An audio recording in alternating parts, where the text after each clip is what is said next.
ಆತ್ಮೀಯ ವಿದ್ಯಾರ್ಥಿಗಳಿಗೆ ಸ್ವಾಗತ.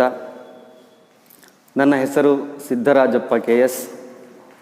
ನಾನು JSS ಪದವಿ ಪೂರ್ವ ಕಾಲೇಜು ರಾಮಾಪುರ ಹನೂರು ತಾಲೂಕು ಇಲ್ಲಿ ಭೂಗೋಳಶಾಸ್ತ್ರ ಉಪನ್ಯಾಸಕನಾಗಿ ಕರ್ತವ್ಯ ನಿರ್ವಹಿಸ್ತಾ ಇದ್ದೇನೆ. ವಿದ್ಯಾರ್ಥಿಗಳೇ, ಈಗಾಗಲೇ ನೀವು ದ್ವಿತೀಯ PUC ಪಠ್ಯಕ್ರಮಕ್ಕೆ ಅನುಗುಣವಾಗಿ ಸುಮಾರು 8 ಅಧ್ಯಾಯಗಳನ್ನು ಅಧ್ಯಯನ ಮಾಡ್ತಾ ಬಂದಿದ್ದೀರಿ. ಅದರಲ್ಲಿ ಸಾಕಷ್ಟು ವಿಷಯಗಳನ್ನು ತಿಳ್ಕೊಂಡಿದ್ದೀರಿ.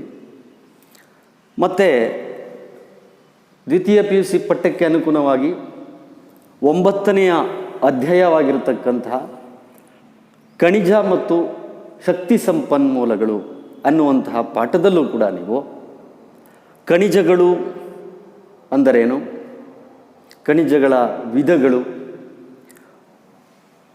ಭೂಮಿಯಲ್ಲಿ ಎಷ್ಟು ವಿಧದ ಖನಿಜಗಳು ದೊರೀತವೆ, ಯಾವ ಯಾವ ಖನಿಜಗಳು ಬಹಳ ಪ್ರಮುಖವಾಗಿರ್ತಕ್ಕಂಥದ್ದು ಅನ್ನುವುದ್ರ ಬಗ್ಗೆ ಎಲ್ಲ ಸಾಕಷ್ಟು ಅಧ್ಯಯನವನ್ನು ನಡೆಸ್ತಾ ಬಂದಿದ್ದೀರಿ. ಸೊ ಹಾಗೆ ಮುಂದುವರಿತಾ ಶಕ್ತಿ ಸಂಪನ್ಮೂಲಗಳ ಬಗ್ಗೆನೂ ಕೂಡ ಅಧ್ಯಯನ ಮಾಡಿದಿರಿ. ಅದರಲ್ಲಿ ಕಲ್ಲಿದ್ದಲಿರ್ಬೋದು, ಪೆಟ್ರೋಲಿಯಂ ಇರ್ಬೋದು, ವಿದ್ಯುತ್ ಶಕ್ತಿ ಇರ್ಬೋದು, ಸ್ವಾಭಾವಿಕ ಅನಿಲದ ಬಗ್ಗೆನೂ ಕೂಡ ನೀವು ಸಾಕಷ್ಟು ಅಧ್ಯಯನವನ್ನು ನಡೆಸ್ತಾ ಬಂದಿದ್ದೀರಿ. ಸೊ ಇವುಗಳನ್ನು ನಾವು ಈ ಶಕ್ತಿ ಸಂಪನ್ಮೂಲಗಳನ್ನು 2 ವಿಧವಾಗಿ ವಿಂಗಡಣೆಯನ್ನು ಮಾಡಿ ನಾವಿಲ್ಲಿ ಅಧ್ಯಯನವನ್ನು ನಡೆಸ್ತೇವೆ. ಮೊದಲನೆಯದಾಗಿ ಸಾಂಪ್ರದಾಯಿಕ ಶಕ್ತಿ ಸಂಪನ್ಮೂಲಗಳು ಮತ್ತು ಅಸಾಂಪ್ರದಾಯಿಕ ಶಕ್ತಿ ಸಂಪನ್ಮೂಲಗಳು ಅಂಥೇಳಿ. ಈಗಾಗಲೇ ಸಾಂಪ್ರದಾಯಿಕ ಶಕ್ತಿ ಸಂಪನ್ಮೂಲಗಳ ಬಗ್ಗೆ ಸಾಕಷ್ಟು ವಿವರವನ್ನು ತಿಳಿದುಕೊಂಡಿದ್ದೀರಿ. ಸಾಂಪ್ರದಾಯಿಕ ಶಕ್ತಿ ಸಂಪನ್ಮೂಲಗಳು ಅಂತ ಹೇಳಿದ್ರೆ ನಾವು ಬಹಳ ಹಿಂದಿನಿಂದನೂ ಅವುಗಳನ್ನು ಬಳಕೆ ಮಾಡಿಕೊಳ್ತಾ ಇವತ್ತಿನವರೆಗೂ ಬಂದಿದ್ದೀವಿ. ಸೊ ಇವುಗಳು ಏನಾಗ್ತಾ ಇದೆ, ಇವತ್ತು ಅವುಗಳ ಅವಲಂಬನೆ ಹೆಚ್ಚಾಗ್ತಾ ಇದೆ. ನಾವು ಸಂಪನ್ಮೂಲಗಳು ಅಂತ ಹೇಳಿ ಕರಿಬೇಕಾದ್ರೇ ಅವುಗಳು ಸಾಕಷ್ಟು ಉಪಯೋಗವನ್ನು ಒಳಗೊಂಡಿರ್ತವೆ. ಹಾಗಾಗಿ ಅವುಗಳ ಮೇಲೆ ಹೆಚ್ಚು ಅವಲಂಬನೆ ಇರೋದ್ರಿಂದ, ಅವುಗಳಿಗೆ ದಿನೇ ದಿನೇ ಬೇಡಿಕೆ ಹೆಚ್ಚಾಗ್ತಾ ಇರೋದ್ರಿಂದ ಭೂಮಿಯಲ್ಲಿ ಅವು ಮಿತವಾಗಿ ಇರ್ತಕ್ಕಂಥದ್ದು, ಜೊತೆಗೆ ಅವು ಮುಗಿದು ಹೋಗ್ತಕ್ಕಂಥ ಸಂಪನ್ಮೂಲಗಳು. ಒಂದು ಸಲ ಭೂಮಿನಲ್ಲಿ ಅಂಥ ಸಂಪನ್ಮೂಲಗಳು ಬರಿದಾದರೆ ಲಕ್ಷಾಂತರ ವರ್ಷಗಳು ಮತ್ತೆ ಅವು ಪುನರ್ಭರ್ತಿಯಾಗಬೇಕಾದ್ರೆ ಕಾಲಾವಕಾಶವನ್ನು ತೆಗೆದುಕೊಳ್ತವೆ. ಸೊ ಹಾಗಾಗಿ ನಾವು ಇವತ್ತು ಇಂತಹ ಸಂಪನ್ಮೂಲಗಳನ್ನು ಉಳಿಸ್ಲಿಕ್ಕೆ, ಸುಸ್ಥಿರ ಅಭಿವೃದ್ಧಿಯನ್ನು ನಾವು ಕಾಪಾಡಿಕೊಳ್ಳಿಕ್ಕೆ, ಮುಂದಿನ ಪೀಳಿಗೆಗೆ ಅದನ್ನು ನಾವು ಉಳಿಸ್ಲಿಕ್ಕೆ, ಪರಿಸರವನ್ನು ನಾವು ಮಾಲಿನ್ಯದಿಂದ ಮುಕ್ತಗೊಳಿಸಲಿಕ್ಕೆ ಇಂತಹ ಸಂಪನ್ಮೂಲಗಳನ್ನು ನಾವು ಉಳಿಸುವಂತಹ ದೃಷ್ಟಿಯಿಂದ ನಾವೇನು ಮಾಡಿದ್ದೀವಿ, ಇದಕ್ಕೆ ಪರ್ಯಾಯವಾಗಿ ಬೇರೊಂದು ಶಕ್ತಿ ಸಂಪನ್ಮೂಲಗಳನ್ನು ನಾವು ಅಳವಡಿಸ್ಕೊಳ್ತಕ್ಕಂಥದ್ದಕ್ಕೆ ನಾವು ಅಸಾಂಪ್ರದಾಯಿಕ ಶಕ್ತಿ ಸಂಪನ್ಮೂಲಗಳು ಅಂತ ಕರಿತೀವಿ.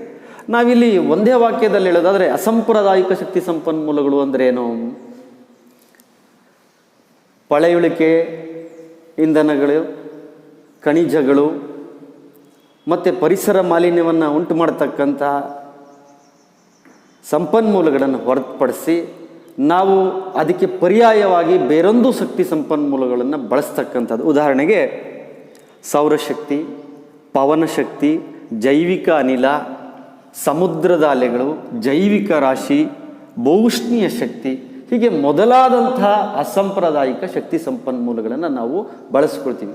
ಇವು ಉತ್ತಮವಾದಂಥ ಪರಿಸರ ಸ್ನೇಹಿಗಳು, ಬರಿದಾಗದೇ ಇರತಕ್ಕಂಥ ನವೀಕರಿಸಬಹುದಾದಂಥ ಸಂಪನ್ಮೂಲಗಳು, ಕಡಿಮೆ ವೆಚ್ಚದಲ್ಲಿ ನಷ್ಟದ ಉಳಿತಾಯವನ್ನು ಮಾಡ್ತಕ್ಕಂಥ ದೃಷ್ಟಿಯಿಂದ, ಪರಿಸರಕ್ಕೆ ಯಾವುದೇ ಹಾನಿಯಾಗದೇ ಇರೋ ರೀತಿಯಲ್ಲಿ ನಾವು ತಡೆಗಟ್ಟತಕ್ಕಂಥ ದೃಷ್ಟಿಯಿಂದ ಇಂತಹ ಒಂದು ಪರ್ಯಾಯವಾದಂಥ ಶಕ್ತಿ ಸಂಪನ್ಮೂಲಗಳನ್ನು ನಾವು ಬಳಕೆ ಮಾಡಿಕೊಳ್ತಕ್ಕಂಥದ್ದಕ್ಕೆ ನಾವು ಅಸಾಂಪ್ರದಾಯಿಕ ಶಕ್ತಿ ಸಂಪನ್ಮೂಲಗಳು ಅಂತ ಹೇಳಿ ಕರಿತೀವಿ.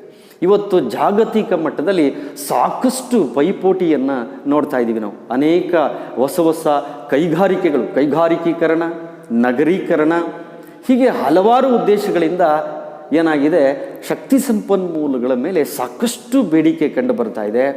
ಹಾಗಾಗಿ ಅವುಗಳು ವಿಜ್ಞಾನಿಗಳು ಒಂದು ಸಮೀಕ್ಷೆಯ ಪ್ರಕಾರ ಹೇಳ್ತಕ್ಕಂಥದ್ದು ವಿಜ್ಞಾನಿಗಳು ಏನಂದರೆ ಇಂತಹ ಅನೇಕ ಶಕ್ತಿ ಸಂಪನ್ಮೂಲಗಳು, ಸಾಂಪ್ರದಾಯಿಕ ಶಕ್ತಿ ಸಂಪನ್ಮೂಲಗಳು ಮುಂದಿನ 30-40 ವರ್ಷದಲ್ಲಿ ಸಂಪೂರ್ಣವಾಗಿ ಅವು ಬರಿದಾಗ್ತವೆ. ಒಂದು ಸಲ ಬರಿದಾದರೆ ಅವು ಮತ್ತೆ ಪುನರ್ಭರ್ತಿ ಆಗಬೇಕಾದ್ರೆ ಸುಮಾರು ಲಕ್ಷಾಂತರ ವರ್ಷಗಳನ್ನು ತೆಗೆದುಕೊಳ್ತವೆ. ಹಾಗಾಗಿ ಆ ಒಂದು ಸಂಪನ್ಮೂಲಗಳನ್ನು ಉಳಿತಾಯ ಮಾಡುವಂಥ ದೃಷ್ಟಿಯಿಂದ, ಮುಂದಿನ ಪೀಳಿಗೆಗೂ ಅದನ್ನು ಉಳಿಸ್ತಕ್ಕಂಥ ದೃಷ್ಟಿಯಿಂದ ನಾವೇನು ಮಾಡಬೇಕು ಅಂತ ಹೇಳಿದ್ರೆ, ಅದಕ್ಕೆ ಪರ್ಯಾಯವಾಗಿ ಅಸಾಂಪ್ರದಾಯಿಕ ಶಕ್ತಿ ಸಂಪನ್ಮೂಲಗಳನ್ನು ನಾವು ಬಳಕೆ ಮಾಡಿಕೊಳ್ತಕ್ಕಂಥದ್ದು ಉತ್ತಮವಾದಂಥದ್ದು ಅನ್ನುವುದನ್ನು ನಾನು ಇಲ್ಲಿ ಹೇಳಲಿಕ್ಕೆ ತಿಳಿಸ್ಕೊಡ್ತಾ ಇದ್ದೀನಿ ನಿಮಗೆ. ಹಾಗೆಯೇ ಇದರ ಪ್ರಾಮುಖ್ಯತೆ ಏನು, ನಾನು ಈಗಾಗಲೇ ಹೇಳಿದೆ ಯಾವ್ಯಾವುದು ಅಸಾಂಪ್ರದಾಯಿಕ ಶಕ್ತಿ ಸಂಪನ್ಮೂಲಗಳು ಅಂಥೇಳಿ. ಅದರ ಪ್ರಾಮುಖ್ಯತೆ ಏನು ಅಂತ ಹೇಳಿದ್ರೆ, ನಾನು ಮೊದಲೇ ಹೇಳಿದ ಹಾಗೆ ಸಾಂಪ್ರದಾಯಿಕ ಶಕ್ತಿ ಸಂಪನ್ಮೂಲಗಳಿಗೆ ಹೆಚ್ಚು ಬೇಡಿಕೆ ಇದ್ದು ಅವುಗಳು ಭೂಮಿಯಲ್ಲಿ ಮಿತವಾಗಿದ್ದು ಅವುಗಳನ್ನು ಉಳಿಸುವ ದೃಷ್ಟಿಯಿಂದ ಅದಕ್ಕೆ ಪರ್ಯಾಯವಾಗಿ ಅಸಾಂಪ್ರದಾಯಿಕ ಶಕ್ತಿ ಸಂಪನ್ಮೂಲಗಳನ್ನು ನಾವು ಬಳಕೆ ಮಾಡ್ಕೊಳ್ತಕ್ಕಂಥದ್ದು. ಹಾಗಾಗಿ ಇವತ್ತು ಅಸಾಂಪ್ರದಾಯಿಕ ಶಕ್ತಿ ಸಂಪನ್ಮೂಲಗಳು ಹೆಚ್ಚು ಹೆಚ್ಚು ಪ್ರಾಮುಖ್ಯತೆಯನ್ನು ಒಳಗೊಂಡಿರ್ತಕ್ಕಂಥದ್ದನ್ನು ನಾವಿಲ್ಲಿ ಕಾಣ್ಬೋದಾಗಿದೆ. ಅಸಾಂಪ್ರದಾಯಿಕ ಶಕ್ತಿ ಸಂಪನ್ಮೂಲಗಳಲ್ಲಿ ಮೊದಲಿಗೆ ನಾವು ಸೌರಶಕ್ತಿಯ ಬಗ್ಗೆ ತಿಳಿದುಕೊಳ್ಳೋದಾದರೆ, ಸೌರಶಕ್ತಿ ಅಸಾಂಪ್ರದಾಯಿಕ ಶಕ್ತಿಯ ಮೂಲ ಅಂಥೇಳಿ ನಾವು ಕರಿಬೋದು.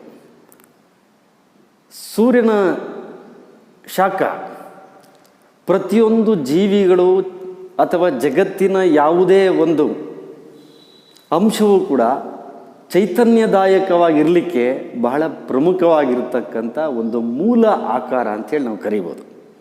ಸೊ ಹಾಗಾಗಿ ಸೂರ್ಯನ ಶಾಖ ಇಲ್ಲದೇ ಜಗತ್ತಿನಲ್ಲಿ ಯಾವುದೇ ಒಂದು ಅಂಶವೂ ಕೂಡ, ಅದು ಜೀವಿಗಳಾಗಿರ್ಬೋದು, ಪ್ರಾಣಿಗಳಾಗಿರ್ಬೋದು, ಸಸ್ಯಗಳಾಗಿರ್ಬೋದು, ಅಥವಾ ಇನ್ನಿತರ ಯಾವುದೇ ಒಂದು ವಿಚಾರವನ್ನು ನಾವು ತೆಗೆದುಕೊಂಡರೂ ಕೂಡ ಅದು ಚೈತನ್ಯದಾಯಕವಾಗಿರ್ಲಿಕ್ಕೆ ಸಾಧ್ಯ ಆಗೋದಿಲ್ಲ. ಹಾಗಾಗಿ ಅದು ಬಹಳ ಮುಖ್ಯವಾದಂಥದ್ದು, ಅದೇ ಮೂಲವಾಗಿರ್ತಕ್ಕಂಥದ್ದು. ನಾವು ಅದ್ರ ಬಗ್ಗೆ ಹೋಗೋದಾದರೆ, ಬಹಳ ಪ್ರಾಚೀನ ಕಾಲದಿಂದನೂ ಸೌರಶಕ್ತಿಯನ್ನು ನಾವು ಅನೇಕ ಉದ್ದೇಶಗಳಿಗೆ ಬಳಕೆಯನ್ನು ಮಾಡಿಕೊಳ್ತಾ ಬಂದಿದ್ದೀವಿ. ಬಹಳ ಹಿಂದೆ ಸೌರಶಕ್ತಿಯನ್ನು ನೀರನ್ನು ಕಾಯಿಸಲಿಕ್ಕೆ, ಆವರಣ ತಾಪಕ, ಬಟ್ಟಿ ಇಳಿಸುವಂತಹ ಘಟಕಗಳಲ್ಲಿ, ಹವಾನಿಯಂತ್ರಣ, ಅಡುಗೆ ಮಾಡಲಿಕ್ಕೆ, ವಿದ್ಯುತ್ ತಯಾರಿಕೆಗೆ, ಹೀಗೆ ಹಲವಾರು ಉದ್ದೇಶಗಳಿಗೆ, ಮೊದಲೆಲ್ಲ ನಾವು ಧಾನ್ಯಗಳನ್ನು ಒಣಗಿಸ್ಲಿಕ್ಕೆ ಈ ಥರ ಅನೇಕ ಉದ್ದೇಶಗಳಿಗೆ ಬಳಸ್ಕೊಳ್ತಾ ಇದ್ದೀವಿ. ಹೀಗೆ ನಮಗೆ ಸೌರಶಕ್ತಿಯನ್ನು ಒಂದಲ್ಲ ಒಂದು ರೀತಿಯಲ್ಲಿ ನಾವು ಬಳಕೆಯನ್ನು ಮಾಡ್ಕೊಳ್ತಾ ಬಂದಿದ್ದೀವಿ.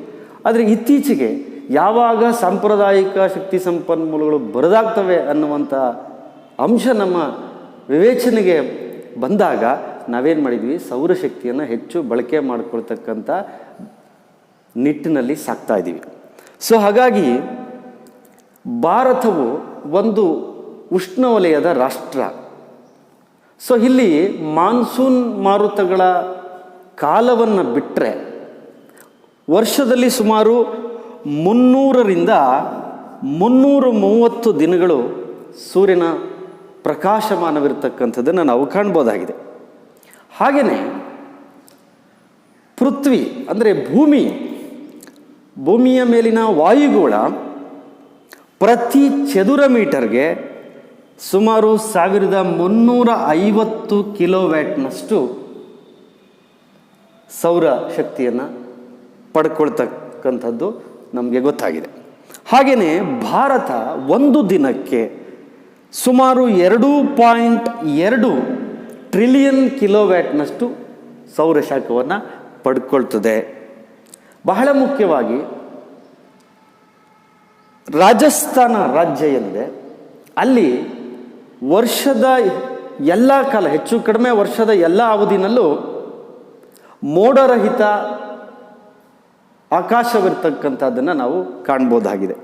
ಹಾಗಾಗಿ ನಾವು ಹೆಚ್ಚು ಸೌರಶಕ್ತಿಯನ್ನು ಉತ್ಪಾದನೆ ಮಾಡಲಿಕ್ಕೆ ಅಥವಾ ಬಳಸ್ಕೊಳ್ಳಿಕ್ಕೆ ಆ ಒಂದು ರಾಜ್ಯ ಅತಿ ಹೆಚ್ಚು ಸೂಕ್ತವಾಗಿರ್ತಕ್ಕಂಥದ್ದು. ಆನಂತರದಲ್ಲಿ ಆಂಧ್ರ ಪ್ರದೇಶ, ಕರ್ನಾಟಕ, ತಮಿಳುನಾಡು, ಮಹಾರಾಷ್ಟ್ರ, ಮಧ್ಯಪ್ರದೇಶ, ಛತ್ತೀಸ್ಗಢ ರಾಜ್ಯ, ದೆಹಲಿ, ಹರಿಯಾಣ, ಜಾರ್ಖಂಡ್ ಮತ್ತು ಬಿಹಾರ ರಾಜ್ಯಗಳು ನಮಗೆ ಹೆಚ್ಚು ಸೌರಶಕ್ತಿಯನ್ನು ಬಳಸ್ಕೊಳ್ಳಿಕ್ಕೆ ಅನುಕೂಲವಾಗಿರ್ತಕ್ಕಂಥ ರಾಜ್ಯಗಳಾಗಿರ್ತವೆ ಭಾರತದಲ್ಲಿ. ಹಾಗೆ ನಾವು ನೋಡೋದಾದರೆ ಆಂಧ್ರ ಪ್ರದೇಶದಲ್ಲಿ ಕಂಡುಬರ್ತಕ್ಕಂಥ ತಿರುಮಲದಲ್ಲಿ ಪ್ರಪಂಚದಲ್ಲೇ ಅತ್ಯಂತ ದೊಡ್ಡದಾದಂಥ ಸೌರ ಉಗಿ ವಲಯನ್ನು ಅಲ್ಲಿ ನಾವು ನಿರ್ಮಿಸಿದ್ದೀವಿ ಈಗಾಗಲೇ. ಸೌರಶಕ್ತಿ, ಸೋಲಾರ್ ಎನರ್ಜಿ, ಈಗಾಗಲೇ ನಾವು ಅದ್ರ ಬಗ್ಗೆ ಸಾಕಷ್ಟು ವಿಷಯವನ್ನು ತಿಳಿದುಕೊಂಡ್ವಿ. ಸೊ ಇಲ್ಲಿ ನಾವು ಸೌರಶಕ್ತಿಯನ್ನು 3 ವಿಧಾನಗಳಿಂದ ಉಪಯೋಗವನ್ನು ಪಡೆದುಕೊಳ್ಬೋದಾಗಿದೆ. ಮೊದಲನೆಯದು ಸೌರ ಶಾಖೋತ್ಪನ್ನ ಶಕ್ತಿ, ಎರಡನೆಯದಾಗಿ ಸೋಲಾರ್ ಫೋಟೋ ವೋಲ್ಟಾಯಿಕ್ SPV ಅಂತ ಕರಿತೀವಿ, ಮೂರನೆಯದಾಗಿ ದ್ಯುತಿಸಂಶ್ಲೇಷಣ ಕ್ರಿಯೆ. ಇಲ್ಲಿ ನಾವು ಬಹಳ ಮುಖ್ಯವಾಗಿ ಗಮನಿಸೋದಾದರೆ ಸೌರ ಶಾಖೋತ್ಪನ್ನ ಶಕ್ತಿ. ಈ ಸೌರ ಶಾಖೋತ್ಪನ್ನ ಶಕ್ತಿ ಸಂಗ್ರಾಹಕಗಳು ಮತ್ತು ಸ್ವೀಕಾರಗಳ ನೆರವಿನಿಂದ ಸೌರಶಕ್ತಿಯನ್ನು ಶಾಖೋತ್ಪನ್ನ ಶಕ್ತಿಯನ್ನಾಗಿ ಪರಿವರ್ತಿಸುವ ವಿಧಾನಕ್ಕೆ ನಾವು ಸೌರ ಶಾಖೋತ್ಪನ್ನ ಶಕ್ತಿ ಅಂತ ಕರಿತೀವಿ. ಇದರಲ್ಲಿ ನಮಗೆ ನೀರು ಆವರಣ ತಾಪಕ, ಅಡುಗೆಗಾಗಿ, ಬೆಳೆಗಳನ್ನು ಒಣಗಿಸ್ಲಿಕ್ಕೆ, ಧಾನ್ಯಗಳನ್ನು ಕೈಗಾರಿಕೀಕರಣಕ್ಕೆ, ಆಸ್ಪತ್ರೆಗಳಲ್ಲಿ, ವಸತಿ ಗೃಹಗಳಲ್ಲಿ, ವಿದ್ಯುತ್ ಉತ್ಪಾದನೆಗೆ, ಹೀಗೆ ಹಲವಾರು ಉದ್ದೇಶಗಳಿಗೆ ನಾವು ಇದನ್ನು ಬಳಕೆ ಮಾಡ್ಕೋಬೋದು. ಅಂದರೆ ನಮಗೆ ಇದು ಅತ್ಯಂತ ಸರಳವಾದ ವಿಧಾನ, ಕಡಿಮೆ ವೆಚ್ಚದಲ್ಲಿ ಆಗ್ತಕ್ಕಂತಹದ್ದು, ಜೊತೆಗೆ ನಷ್ಟದ ಉಳಿತಾಯವನ್ನು ಕೂಡ ಇಲ್ಲಿ ನಾವು ಮಾಡ್ಬೋದಾಗಿದೆ. ಅಂತಹ ಒಂದು ಬಹಳ ಪ್ರಮುಖವಾದಂಥ ವಿಧಾನ ಅಂತ ಹೇಳಿದರೆ ಅದು ಸೌರ ಶಾಖೋತ್ಪನ್ನ ಶಕ್ತಿ. ಅಂದರೆ ಸೂರ್ಯನ ಶಾಖವನ್ನು ಸಂಗ್ರಾಹಕ ಮತ್ತು ಸ್ವೀಕಾರಗಳ ನೆರವಿನಿಂದ ಸೌರ ಶಾಖೋತ್ಪನ್ನ ಶಕ್ತಿಯನ್ನಾಗಿ ಅಥವಾ ಥರ್ಮಲ್ ಶಕ್ತಿ ಅಂತ ನಾವೇನು ಕರಿತೀವಿ ಹಾಗೆ ಅದನ್ನು ಪರಿವರ್ತನೆ ಮಾಡಿಕೊಳ್ತಕ್ಕಂಥ ಒಂದು ವಿಧಾನವನ್ನೇ ನಾವು ಸೌರ ಶಾಖೋತ್ಪನ್ನ ಶಕ್ತಿ ಅಂಥೇಳಿ ನಾವು ಕರಿತೇವೆ. ಇನ್ನು ಎರಡನೆಯದಾಗಿ ಸೋಲಾರ್ ಫೋಟೋ ವೋಲ್ಟಾಯಿಕ್ SPV ಅಂತ ಬಹಳ ಅದನ್ನು ಶಾರ್ಟಾಗಿ ನಾವು ಕರಿತೀವಿ. ಸೋಲಾರ್ ಫೋಟೋ ವೋಲ್ಟಾಯಿಕ್ ಇಲ್ಲಿ ಟರ್ಬೈನ್ಗಳಂತಹ ಚಾಲನಾ ಸಾಧನಗಳನ್ನು ಅಳವಡಿಸ್ತೇನೆ. ಈಗ ನೀವು ಈಗಾಗಲೇ ವಿದ್ಯುತ್ ಶಕ್ತಿ ಬಗ್ಗೆ ಅಧ್ಯಯನವನ್ನು ನಡೆಸಿದ್ದೀರಿ. ಜಲವಿದ್ಯುತ್ ಶಕ್ತಿಯನ್ನು ತಯಾರು ಮಾಡಬೇಕಾದ್ರೆ ನಾವು ಡೈನಾಮೋಗಳು ಮತ್ತು ಟರ್ಬೈನ್ಗಳನ್ನು ಅಳವಡಿಸ್ತೀವಿ. ಆ ಟರ್ಬೈನ್ಗಳು ನೀರಿನ ವೇಗಕ್ಕೆ ತಿರುಗ್ತವೆ, ಅದರಿಂದ ಶಾಖ ಬಿಡುಗಡೆ ಆಗ್ತದೆ. ಆ ಶಾಖವನ್ನು ವಿದ್ಯುತ್ ಶಕ್ತಿಯಾಗಿ ವಿದ್ಯುತ್ ಕೋಶಗಳ ಮುಖಾಂತರ ನಾವೇನು ಪರಿವರ್ತನೆ ಮಾಡ್ಕೊಳ್ತೀವಿ. ಆದರೆ ಇಲ್ಲಿ ನಾವು ಸೋಲಾರ್ ಫೋಟೋ ವೋಲ್ಟಾಯಿಕ್ನಲ್ಲಿ ಯಾವುದೇ ಟರ್ಬೈನ್ಗಳಂತಹ ಚಾಲನಾ ಸಾಧನಗಳನ್ನು ಬಳಕೆ ಮಾಡ್ಕೊಳ್ದೇನೆ ಅಥವಾ ಅಳವಡಿಸ್ಕೊಳ್ದೇನೆ ನೇರವಾಗಿ ಸೌರಶಕ್ತಿಯನ್ನು ವಿದ್ಯುತ್ ಶಕ್ತಿಗೆ ಪರಿವರ್ತನೆ ಮಾಡ್ತಕ್ಕಂಥ ವಿಧಾನವನ್ನೇ ನಾವು ಸೋಲಾರ್ ಫೋಟೋ ವೋಲ್ಟಾಯಿಕ್ ಅಂತ ಕರಿತೀವಿ. ಈಗಾಗಲೇ ಭಾರತದಲ್ಲಿ ಸುಮಾರು 10 ಲಕ್ಷಕ್ಕೂ ಅಧಿಕವಾಗಿರ್ತಕ್ಕಂಥ ಸೋಲಾರ್ ಫೋಟೋ ವೋಲ್ಟಾಯಿಕ್ ವ್ಯವಸ್ಥೆಯನ್ನು ನಾವು ಈಗಾಗಲೇ ಅಳವಡಿಸಿರ್ತಕ್ಕಂಥದ್ದನ್ನು ಇಲ್ಲಿ ಕಾಣ್ಬೋದಾಗಿದೆ. ಉದಾಹರಣೆಗೆ ಈ ಸೋಲಾರ್ ಫೋಟೋ ವೋಲ್ಟಾಯಿಕ್ ನಾವು ಎಲ್ಲಿ ಬಳಸ್ಕೊಳ್ತೀವಿ ಅಂದರೆ ಉದಾಹರಣೆಗೆ ಗೃಹ ಅಂದರೆ ಮನೆಗಳಲ್ಲಿ ಬೀದಿ ದೀಪಗಳನ್ನು ಉರಿಸ್ತಕ್ಕಂಥದ್ದು, ನೀರನ್ನು ಎತ್ತಲಿಕ್ಕೆ, ಟೆಲಿಕಮ್ಯುನಿಕೇಷನ್ಗಳಲ್ಲಿ ಇದನ್ನು ಬಳಸ್ಕೊಳ್ತೀವಿ, ದೂರದ ಗ್ರಾಮಗಳಿಗೆ ಅದನ್ನು ಬಳಸ್ತಕ್ಕಂಥದ್ದು, ಆಸ್ಪತ್ರೆಗಳಲ್ಲಿ ಅದನ್ನು ಬಳಕೆ ಮಾಡ್ಕೊಳ್ತಕ್ಕಂಥದ್ದು, ಮತ್ತು ಗುಡ್ಡಗಾಡುಗಳಲ್ಲಿ ಇರ್ತಕ್ಕಂಥ ಮನೆಗಳಿಗೆ ಅದನ್ನು ಬಳಕೆ ಮಾಡ್ಕೊಳ್ತಕ್ಕಂಥದ್ದು, ಮರುಭೂಮಿಗಳಲ್ಲಿ ಬಳಕೆ ಮಾಡ್ಕೊಳ್ತಕ್ಕಂಥದ್ದು, ಮತ್ತು ದ್ವೀಪಗಳಲ್ಲೂ ಕೂಡ ಇವುಗಳ ಬಳಕೆ ಅತ್ಯವಶ್ಯಕವಾಗಿರ್ತಕ್ಕಂಥದ್ದನ್ನು ನಾವು ಕಾಣಬಹುದಾಗಿದೆ. ಹಾಗೆ ನಾವು ನೋಡೋದಾದರೆ ಭಾರತದಲ್ಲಿ ಈ ಸೋಲಾರ್ ಫೋಟೋ ವೋಲ್ಟಾಯಿಕ್ ಸಾಮರ್ಥ್ಯ ಸುಮಾರು 20 ಮೆಗಾವ್ಯಾಟ್ನಷ್ಟು ಕಂಡುಬರ್ತಕ್ಕಂಥದ್ದು. ಹಾಗೆ ಭಾರತದಲ್ಲಿ ಮೊಟ್ಟ ಮೊದಲಿಗೆ ಸೋಲಾರ್ ಫೋಟೋ ವೋಲ್ಟಾಯಿಕ್ ಕೇಂದ್ರವನ್ನು ರಾಜಸ್ಥಾನದ ಬರ್ಮಾರ್ನಲ್ಲಿ ಸುಮಾರು 150 ಮೆಗಾವ್ಯಾಟ್ ಸ್ಥಾಪಿತ ಸಾಮರ್ಥ್ಯವನ್ನು ಒಳಗೊಂಡಿರತಕ್ಕಂಥ ಒಂದು ಸೋಲಾರ್ ಫೋಟೋ ವೋಲ್ಟಾಯಿಕ್ ಕೇಂದ್ರವನ್ನು ಸ್ಥಾಪನೆ ಮಾಡಲಾಯಿತು. ಆ ನಂತರದಲ್ಲಿ ಉತ್ತರ ಪ್ರದೇಶ ರಾಜ್ಯದ ಕಲ್ಯಾಣಪುರ ಮತ್ತು ಸಾರೈಸಾದಿನಲ್ಲಿ 2 ದೊಡ್ಡ ಸೋಲಾರ್ ಫೋಟೋ ವೋಲ್ಟಾಯಿಕ್ ಕೇಂದ್ರಗಳನ್ನು ಸ್ಥಾಪನೆ ಮಾಡಲಾಗ್ತು. ಅವು ಸುಮಾರು 100 ಮೆಗಾವ್ಯಾಟ್ನಷ್ಟು ಸೌರಶಕ್ತಿ ಉತ್ಪಾದನೆಯನ್ನು ಮಾಡ್ತಕ್ಕಂಥ ಕೇಂದ್ರಗಳಾಗಿ ಅವು ಕಂಡುಬರ್ತವೆ. ವಿದ್ಯಾರ್ಥಿಗಳೇ, ಸೋಲಾರ್ ಫೋಟೋ ವೋಲ್ಟಾಯಿಕ್ ಬಗ್ಗೆ ನಾವೇನು ಈಗ ತಿಳಿದುಕೊಳ್ತಾ ಇದ್ದೀವಿ, ಅದರ ಪ್ರಕಾರವಾಗಿ ಮಹಾರಾಷ್ಟ್ರ ರಾಜ್ಯದ ಶ್ರೀ ಸಾಯಿಬಾಬಾ ಸೇವಾ ಸಂಸ್ಥಾನ ಟ್ರಸ್ಟ್ ಇಲ್ಲಿ ಸುಮಾರು ಪ್ರತಿದಿನ 50,000 ಜನರಿಗೆ ಊಟವನ್ನು ತಯಾರಿಸುವ ವ್ಯವಸ್ಥೆಯನ್ನು ಮಾಡಲಾಗಿದೆ. ಅಂದರೆ ಸೌರಶಕ್ತಿಯನ್ನು ಬಳಸಿಕೊಂಡು ಪ್ರತಿದಿನ 50,000 ಜನರಿಗೆ ಊಟವನ್ನು ತಯಾರು ಮಾಡ್ತಕ್ಕಂಥ ಒಂದು ವ್ಯವಸ್ಥೆಯನ್ನು ಇಲ್ಲಿ ಮಾಡಲಾಗಿದೆ. ಹಾಗೆಯೇ ನಾವೀಗ 2 ವಿಧಾನಗಳನ್ನು ತಿಳಿದುಕೊಂಡ್ವಿ. ಸೌರಶಾಖೋತ್ಪನ್ನ ಶಕ್ತಿ, ಎರಡನೆಯದು ಸೋಲಾರ್ ಫೋಟೋ ವೋಲ್ಟಾಯಿಕ್, ಮೂರನೆಯ ಒಂದು ವಿಧಾನ ಅಂತ ಹೇಳಿದರೆ ದ್ವಿತೀಯ ಸಂಶ್ಲೇಷಣ ವಿಧಾನ. ಸಸ್ಯಗಳು ತಮ್ಮ ಹರಿತ್ತಿನ ಮೂಲಕ ಸೂರ್ಯನ ಶಾಖ ಮತ್ತು ನೀರನ್ನು ಬಳಸಿಕೊಂಡು ತಮ್ಮ ಆಹಾರವನ್ನು ತಾವೇ ತಯಾರಿಸ್ಕೊಳ್ತಕ್ಕಂಥ ವಿಧಾನವನ್ನೇ ನಾವು ದ್ವಿತೀಯ ಸಂಶ್ಲೇಷಣ ವಿಧಾನ ಅಥವಾ ಪ್ರಕ್ರಿಯೆ ಅಂತ ಕರಿತೀವಿ. ಅಂದರೆ ಪ್ರತಿಯೊಂದಕ್ಕೂ ಸೌರ ಶಕ್ತಿ ಅಥವಾ ಸೂರ್ಯನ ಶಾಖ ಬಹಳ ಮುಖ್ಯವಾಗಿದೆ ಅಂತಕ್ಕಂಥದ್ದು ನಮಗೆ ಇದರಿಂದ ಗೊತ್ತಾಗ್ತದೆ. ಸೊ ಹಾಗೆ ನಾವು ನೆಕ್ಸ್ಟ್ ಅಸಾಂಪ್ರದಾಯಿಕ ಶಕ್ತಿ ಸಂಪನ್ಮೂಲಗಳಲ್ಲಿ ಸೌರಶಕ್ತಿಯ ನಂತರ ಪವನ ಶಕ್ತಿಯನ್ನು ಗಮನಿಸೋದಾದರೆ, ಇಲ್ಲಿ ಪವನ ಶಕ್ತಿ ಅಂದರೆ ಗಾಳಿಯ ಮುಖಾಂತರ ನಾವು ವಿದ್ಯುತ್ ಶಕ್ತಿಯನ್ನು ತಯಾರಿಸ್ಬೋದಾಗಿದೆ. ಬೀಸುವಂಥ ಗಾಳಿಯನ್ನು ವಿದ್ಯುತ್ ಶಕ್ತಿಯಾಗಿ ನಾವು ಯಂತ್ರಗಳ ಮುಖಾಂತರ ಅದನ್ನು ನಾವೇನು ಮಾಡ್ಬೋದು, ವಿದ್ಯುತ್ ಶಕ್ತಿಗೆ ಪರಿವರ್ತನೆಯನ್ನು ಮಾಡಬಹುದಾಗಿದೆ. ಬಹಳ ಹಿಂದೆ ಈ ಪವನ ಶಕ್ತಿಯನ್ನು ಬಳಸ್ಕೊಳ್ತಾ ಇದ್ರು. ದೋಣಿಗಳ ಸಂಚಾರವನ್ನು ನಡೆಸಲಿಕ್ಕೆ, ಧಾನ್ಯಗಳನ್ನು ಹಿಟ್ಟು ಮಾಡಲಿಕ್ಕೆ, ನೀರನ್ನು ಎತ್ತುವುದಕ್ಕಾಗಿ, ಮತ್ತು ಹೀಗೆ ಹಲವಾರು ಉದ್ದೇಶಗಳಿಗೆ ಈ ಒಂದು ಪವನ ಶಕ್ತಿಯನ್ನು ಬಳಸ್ಕೊಳ್ತಾ ಇದ್ರು. ಇದು ಬಹಳ ಸುಲಭ ದರದಲ್ಲಿ ಮತ್ತು ಮಾಲಿನ್ಯವನ್ನು ಉಂಟು ಮಾಡದೇ ಇರತಕ್ಕಂಥದ್ದು, ಹಾಗೆ ಮುಗಿದೇ ಇರತಕ್ಕಂಥ ಒಂದು ಸಂಪನ್ಮೂಲ ಆಗಿರತಕ್ಕಂಥದ್ರಿಂದ ಈ ಒಂದು ಪವನ ಶಕ್ತಿಯನ್ನು ನಾವು ಹೆಚ್ಚಾಗಿ ಬಳಸ್ಕೊಳ್ಬಹುದಾಗಿದೆ. ಆದರೆ ಭಾರತದಲ್ಲಿ ಈ ಪವನ ಶಕ್ತಿ ಇತ್ತೀಚಿನದ್ದು. ಅಂದರೆ ಸುಮಾರು 1990ನೇ ಇಸ್ವಿಯಿಂದ ಇದು ಭಾರತದಲ್ಲಿ ನಾವು ಇದನ್ನು ಪ್ರಾರಂಭ ಮಾಡ್ತೇವೆ. ಹಾಗಾಗಿ ಭಾರತ ಒಂದು ಪವನ ಶಕ್ತಿಯನ್ನು ಒಳಗೊಂಡಿರತಕ್ಕಂಥ ರಾಷ್ಟ್ರ.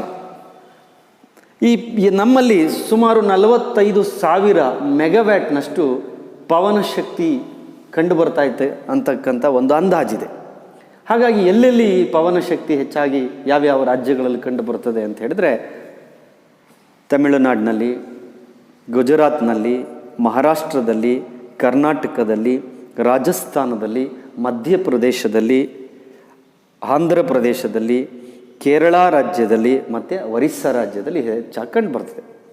ಅದರಲ್ಲಿ ಬಹಳ ಮುಖ್ಯವಾಗಿ ತಮಿಳುನಾಡನ್ನು ನಾವು ಗಮನಿಸೋದಾದರೆ, ಏನು ನಾವು ಇವತ್ತು ವಿದ್ಯುತ್ ಶಕ್ತಿಯನ್ನು ಉತ್ಪಾದನೆ ಮಾಡ್ತಾ ಇದ್ದೀವಿ, ಆ ವಿದ್ಯುತ್ ಶಕ್ತಿಯಲ್ಲಿ 40% ಈ ತಮಿಳುನಾಡಿನಲ್ಲಿ ನಾವು ಈ ಪವನ ಶಕ್ತಿಯಿಂದ ವಿದ್ಯುತ್ ಶಕ್ತಿಯನ್ನು ಉತ್ಪಾದನೆಯನ್ನು ಮಾಡ್ತಾ ಇದ್ದೀವಿ.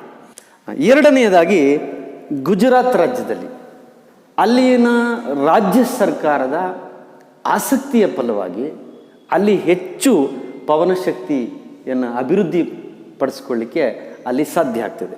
ಹೀಗೆ ಎಲ್ಲ ರಾಜ್ಯಗಳು ಕೂಡ ಕೇಂದ್ರ ಸರ್ಕಾರದ ನೆರವಿನಿಂದ ಈ ದೇಶದಲ್ಲಿ ಅನೇಕ ಕಡೆ ಅಂತ ಹೇಳಿದರೆ ಸುಮಾರು 28 ರಾಜ್ಯಗಳಲ್ಲಿ 500 ಪವನ ಶಕ್ತಿ ಕೇಂದ್ರಗಳನ್ನು ಸ್ಥಾಪನೆ ಮಾಡಲಿಕ್ಕೆ ಸಾಧ್ಯ ಆಗ್ತದೆ. ಹಾಗಾಗಿ ಈ ಪವನ ಶಕ್ತಿ ಬಹಳ ಪರಿಸರ ಸ್ನೇಹಿ, ಕಡಿಮೆ ವೆಚ್ಚದಲ್ಲಾಗ್ತಕ್ಕಂಥದ್ದು, ಸುಲಭ ದರದಲ್ಲಾಗ್ತಕ್ಕಂಥದ್ದು, ನಷ್ಟವನ್ನು ಉಳಿತಾಯ ಮಾಡ್ತಕ್ಕಂಥದ್ದು, ಹೀಗೆ ಮಾಲಿನ್ಯವನ್ನು ತಡೆಗಟ್ಟತಕ್ಕಂಥ ಈ ಎಲ್ಲ ದೃಷ್ಟಿಯಿಂದ, ಜೊತೆಗೆ ಸಾಂಪ್ರದಾಯಿಕ ಶಕ್ತಿ ಸಂಪನ್ಮೂಲಗಳ ಬೇಡಿಕೆಯನ್ನು ಕಡಿಮೆ ಮಾಡುವಂಥ ದೃಷ್ಟಿಯಿಂದನೂ ಕೂಡ ಪರ್ಯಾಯವಾಗಿ ನಾವು ಪವನ ಶಕ್ತಿಯನ್ನು ಬಳಸ್ಕೊಳ್ತಕ್ಕಂಥದ್ದು. ಹಾಗೆ ಭಾರತದಲ್ಲಿಯೇ ಅತಿ ದೊಡ್ಡದಾದಂಥ 150 ಮೆಗಾವ್ಯಾಟ್ ಸಾಮರ್ಥ್ಯವನ್ನು ಒಳಗೊಂಡಿರತಕ್ಕಂಥ ಪವನ ಜಮೀನು ಸಮುದಾಯವು ತಮಿಳುನಾಡಿನ ಮುಪ್ಪಂದಾಲ್ನಲ್ಲಿ ಕಂಡುಬರ್ತದೆ. ಹೀಗೆ ಇಷ್ಟೆಲ್ಲ ಅನುಕೂಲಗಳನ್ನು ಪವನ ಶಕ್ತಿ ಒಳಗೊಂಡಿದೆ. ಹಾಗಾಗಿ ಇವತ್ತು ನಾವು ಪವನ ಶಕ್ತಿ ಬಳಕೆಯನ್ನು ಹೆಚ್ಚಾಗಿ ಅಭಿವೃದ್ಧಿಪಡಿಸುವಂತಹ ನಿಟ್ಟಿನಲ್ಲಿ ನಾವು ಪ್ರಯತ್ನವನ್ನು ಮಾಡ್ತಾ ಇದ್ದೇವೆ. ಇನ್ನು ನೆಕ್ಸ್ಟ್ ನಾವು ಅಸಾಂಪ್ರದಾಯಿಕ ಶಕ್ತಿ ಸಂಪನ್ಮೂಲಗಳಲ್ಲಿ ಜೈವಿಕ ಅನಿಲದ ಬಗ್ಗೆ ತಿಳಿದುಕೊಳ್ಳೋದಾದರೆ, ಜೈವಿಕ ಅನಿಲ ಅಂದರೆ ಏನು ಅಂತ ಹೇಳಿದ್ರೆ, ವ್ಯರ್ಥ ಜೈವಿಕ ಪದಾರ್ಥಗಳಿಂದ ಮತ್ತು ಸಗಣಿಯಿಂದ ತಯಾರಿಸ್ತಕ್ಕಂತಹ ಅಥವಾ ಉತ್ಪತ್ತಿಯಾಗ್ತಕ್ಕಂತಹ ಅನಿಲವನ್ನೇ ನಾವು ಜೈವಿಕ ಅನಿಲ ಅಂತ ಕರಿತೀವಿ. ಈ ಜೈವಿಕ ಅನಿಲ ನಿರ್ವಾಯು ಪ್ರದೇಶದಲ್ಲಿ ವ್ಯರ್ಥ ಜೈವಿಕ ಪದಾರ್ಥಗಳಿಂದ ಮೀಥೇನ್ ಮತ್ತು ಇಂಗಾಲಗಳನ್ನು ಒಳಗೊಂಡಿರ್ತಕ್ಕಂಥ ಅನಿಲವನ್ನೇ ನಾವು ಜೈವಿಕ ಅನಿಲ ಅನ್ನೋದಾಗಿ ಕರಿತೀವಿ. ಸಾಮಾನ್ಯವಾಗಿ ಇದನ್ನು ಹೆಚ್ಚಾಗಿ ಹಳ್ಳಿಗಳಲ್ಲಿ ಬಳಸ್ತಾರೆ. ಹಳ್ಳಿಗಳಲ್ಲಿ ಅಡಿಗೆಗಾಗಿ ದೀಪಗಳನ್ನು ಉರಿಸುವಂತಹ ದೃಷ್ಟಿಯಿಂದ, ಕೇವಲ ಹಳ್ಳಿಗಳಷ್ಟೇ ಅಲ್ಲ, ಗ್ರಾಮೀಣ ಪ್ರದೇಶಗಳಲ್ಲೂ ಕೂಡ ಇದನ್ನು ನಾವು ಬಳಕೆ ಮಾಡ್ಬೋದು. ಅಂದರೆ ವಿದ್ಯುತ್ತನ್ನು ತಯಾರು ಮಾಡಲಿಕ್ಕೆ ಡೀಸೆಲ್ ಯಂತ್ರಗಳ ಬದಲಾಗಿ ನಾವು ಜೈವಿಕ ಅನಿಲವನ್ನು ಬಳಸಿ ದೀಪಗಳನ್ನು ಉರಿಸ್ತಕ್ಕಂಥದ್ದು. ಹಾಗಾಗಿ ಹಳ್ಳಿಗಳಲ್ಲಿ ಹೆಚ್ಚಾಗಿ ಅಡಿಗೆ ಮಾಡಲಿಕ್ಕೆ, ಗೃಹ ದೀಪಗಳಿಗೆ ಇದನ್ನು ಹೆಚ್ಚಾಗಿ ಬಳಸ್ತಕ್ಕಂಥದ್ದು. ಭಾರತದಲ್ಲಿ ಜೈವಿಕ ಅನಿಲವನ್ನು ಉತ್ಪಾದನೆ ಮಾಡಲಿಕ್ಕೆ ಸಾಕಷ್ಟು ಅವಕಾಶಗಳಿದೆ, ಅಂದರೆ ಭವಿಷ್ಯವಿದೆ ಅನ್ನೋದಾಗಿ ನಾವು ಹೇಳ್ತೇವೆ. ಯಾಕೆ ಅಂತ ಹೇಳಿದ್ರೆ, ಭಾರತದಲ್ಲಿ ಸುಮಾರು ಪ್ರತಿ ವರ್ಷ 1 ರಿಂದ 1.5 ದಶಲಕ್ಷ ಟನ್ಗಳಷ್ಟು ಸಗಣಿ ಉತ್ಪಾದನೆ ಆಗ್ತಕ್ಕಂಥದ್ದನ್ನು ನಾವು ಕಾಣ್ಬೋದಾಗಿದೆ. ಹಾಗಾಗಿ ನಮಗೆ ಇದನ್ನು ಜೈವಿಕ ಅನಿಲವನ್ನು ಹೆಚ್ಚು ಅಭಿವೃದ್ಧಿಪಡಿಸ್ಕೊಳ್ಳಿಕ್ಕೆ ನಮಗೆ ಸಾಕಷ್ಟು ಅವಕಾಶಗಳು ಕಂಡುಬರ್ತಾ ಇದೆ.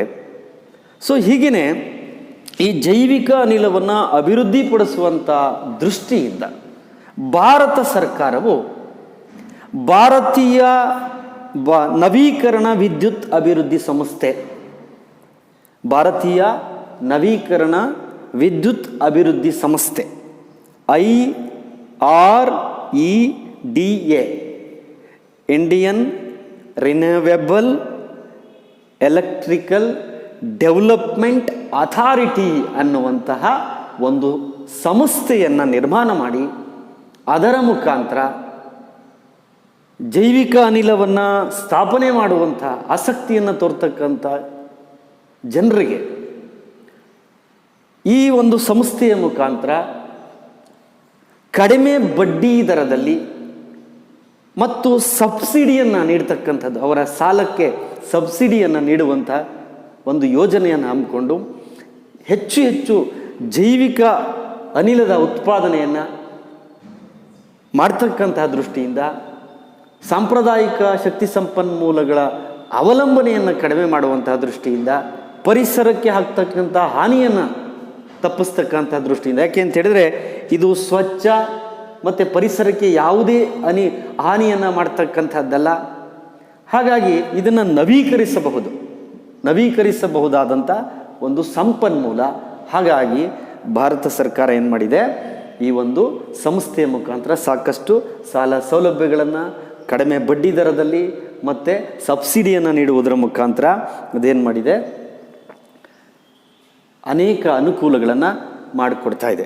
ಹಾಗೆಯೇ ಭಾರತದಲ್ಲಿ ರಾಜಸ್ಥಾನ ಮತ್ತು ಉತ್ತರ ಪ್ರದೇಶಗಳು ಎರಡೂ ಕ್ರಮವಾಗಿ ಪ್ರಥಮ ಮತ್ತು ದ್ವಿತೀಯ ಸ್ಥಾನಗಳನ್ನು ಒಳಗೊಂಡಿರತಕ್ಕಂಥ ರಾಜ್ಯಗಳು ಜೈವಿಕ ಅನಿಲವನ್ನು ಉತ್ಪಾದನೆ ಮಾಡ್ತಕ್ಕಂಥದ್ರಲ್ಲಿ.